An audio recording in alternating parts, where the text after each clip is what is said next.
Uma resposta que a gente pode dar para o problema apontado para os tocos são os transformadores de impedância construídos com trechos de linhas de transmissão. A figura mostra uma linha de transmissão de impedância característica Z1. Eu quero ligar essa linha a uma carga ZC. Entre ZC e a linha Z1, eu vou inserir um trecho de linha de transmissão cuja impedância característica é Z2. E esse trecho de linha de transmissão tem comprimento D. Então, na seção 1 linha, eu coloco D metros de uma linha de transmissão com característica Z2, tá? A gente viu na nossa revisão que a impedância vista no trecho 1 linha, ou seja, a impedância de carga naquele ponto, vai ser Z2, que é a impedância característica da linha que eu coloquei, ZC mais JZ2 tangente de beta D, Z2 mais JGC tangente de beta D. Portanto, a carga vista no trecho 1 linha vai ter essa impedância, ou seja, o gerador vai enxergar isso.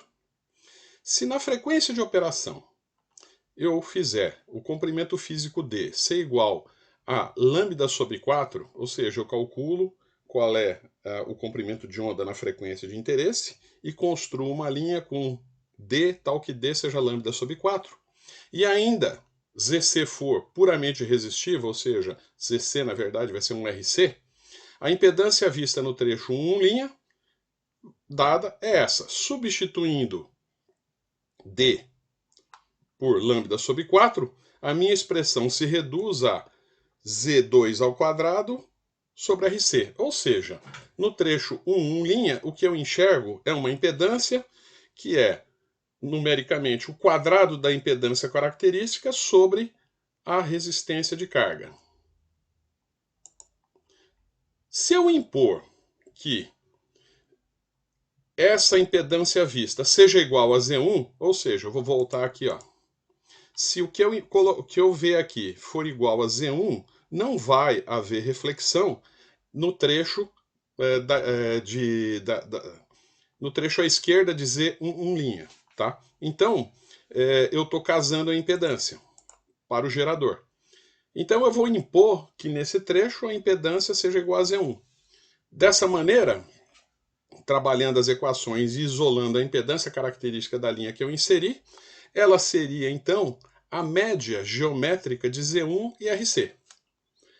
Olha que interessante, se eu construir uma linha de impedância característica Z2, né, eu posso fazer o casamento de impedância usando simplesmente um trecho de linha de transmissão, cujo comprimento físico é lambda sobre 4.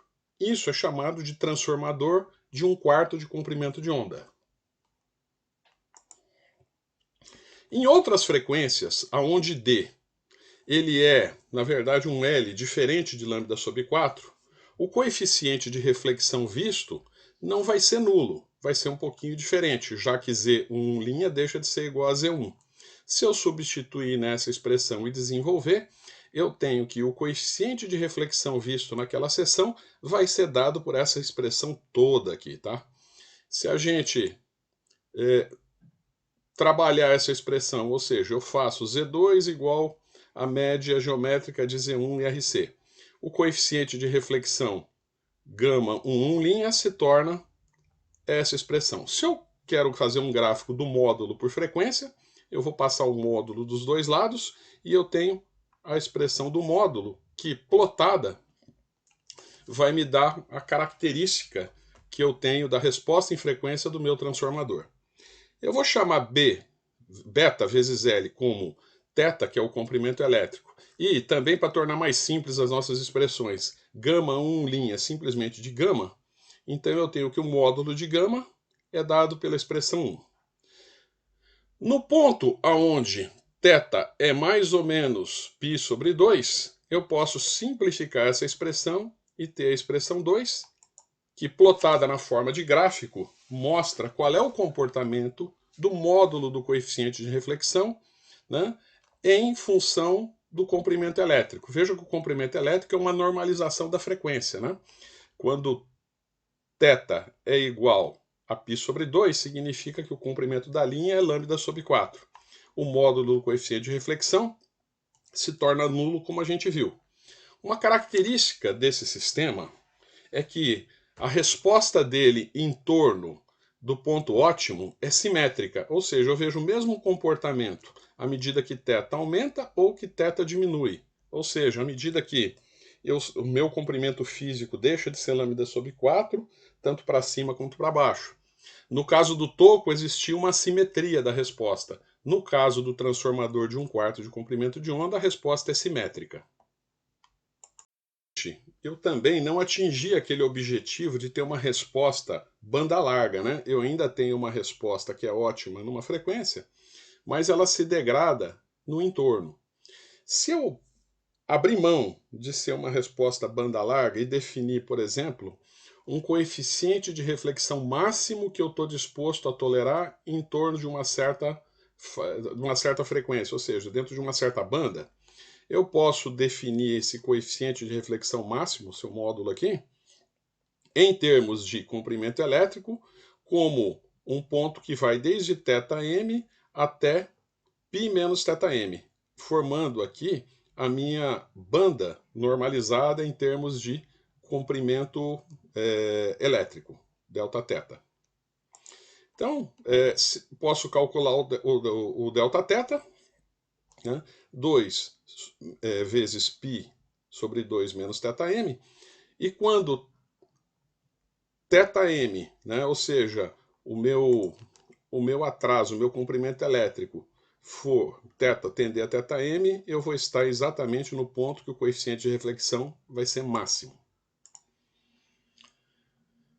Para que eu determine qual é esse valor máximo, né, eu calculo o ângulo θm, ou seja, o comprimento elétrico, simplesmente é arco de cosseno daquela expressão que a gente viu anteriormente.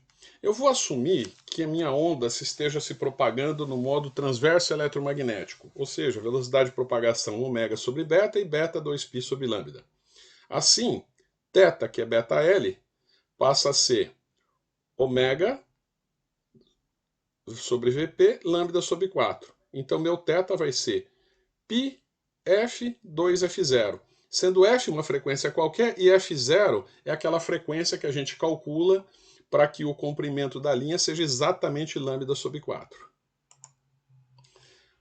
Nos limites da banda, ou seja, quando θ é θm, a frequência Fm associada vai ser 2θm f0 π.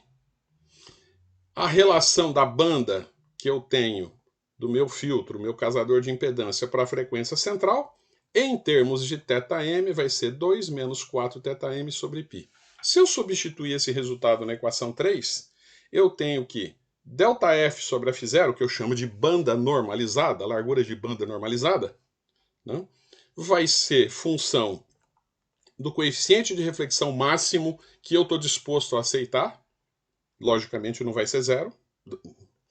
Depende do valor de RC e depende da impedância característica da linha que eu quero casar com RC, que é Z1. Avançando em cima da solução, usando um transformador de 1/4 de comprimento de onda, vamos dar uma olhada no que a gente chama de teoria das pequenas reflexões. Suponha então que eu tenho uma carga ZC e eu vou colocar entre a carga ZC e a linha de impedância Z1 uma linha com impedância característica Z2.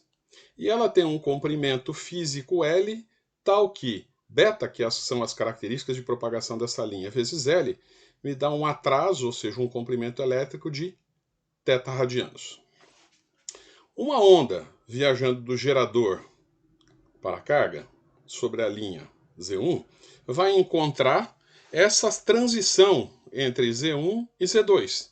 Então, uma reflexão vai ocorrer, né? E eu tenho um coeficiente de reflexão que eu estou chamando de γ1. Uma parcela da onda vai se propagar na direção da carga, segundo o coeficiente de transmissão T21. Tá? Essa onda chegando na carga, como ela vem de uma linha de impedância característica Z2, vai ser refletida de volta na carga e eu chamo essa reflexão de γ3. A onda viajando da carga pela linha Z2, chegando na transição, vai sofrer uma nova reflexão γ2 e uma parcela vai se propagar em direção ao gerador, segundo o coeficiente de transmissão T12. Dá para perceber que se essas linhas forem sem perdas, esse processo é infinito, como se fosse um feixe de luz preso entre dois espelhos. Posso calcular os coeficientes de reflexão e transmissão da seguinte maneira: γ1 vai ser Z2 menos Z1 sobre a soma. γ2 é o contrário, Z1 menos Z2 sobre a soma. Só dá uma olhada aqui, ó. γ1, eu estou vindo de Z1 para Z2, então Z2 menos Z1 sobre a soma. γ2 é o contrário, quando eu venho de Z2 para Z1, né? Então, um é exatamente menos o outro. O coeficiente de transmissão T21, olha a notação T21. T21 indica que eu vou da linha Z1 até a linha Z2. Ele é 1 mais γ1, então eu calculo a partir de γ1. E T12 é 1 mais γ2, eu calculo a partir de γ2. Então eu tenho agora γ1, γ2, T21, T12. Eu vou representar, então, esse fenômeno num diagrama que para vocês é conhecido. Lembra lá de ondas e linhas, um diagrama de zigue-zague? Eu tenho a onda chegando, uma parcela voltando e uma parcela se propagando segundo o coeficiente de transmissão T21. Como eu tenho um comprimento elétrico θ, o que chega aqui na carga está atrasado de E elevado a menos Jθ. Chegando aqui, é multiplicado por γ3, viaja em direção à seção de transição e atrasa mais θ. Uma parcela se propaga em direção ao gerador segundo T12. Uma outra parcela volta. Se eu somar tudo que volta, eu vou ter o coeficiente de reflexão geral, que é simplesmente γ1 mais T12, T21, γ3 e elevado a menos J2θ. Por que 2θ? Porque essa onda veio até aqui de volta, então se propagou atrasando 2θ. Essa outra, por sua vez, teve que atrasar 2θ, 3θ, 4θ. E assim por diante. Isso seria uma série infinita.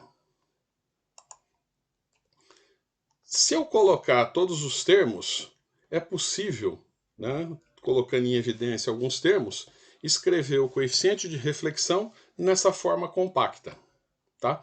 E aí, né, para a surpresa de muitos, né, nós vamos poder ainda reduzir essa explicação, essa expressão, uma vez que γ2 é menos γ1, T21 é 1 mais γ1, T12, 1 mais γ2, substituindo, eu posso escrever o coeficiente de reflexão somente em função dos coeficientes de reflexão. E me leva à expressão exata do coeficiente de reflexão visto pelo gerador. γ1, γ3, e elevado a menos 2Jθ, 1 mais γ1, γ3, e elevado a menos 2Jθ. Se γ1 e γ3 forem muito pequenininhos, dá até para desprezar aqui e trabalhar só com o numerador. Mas temos a expressão exata do coeficiente de reflexão.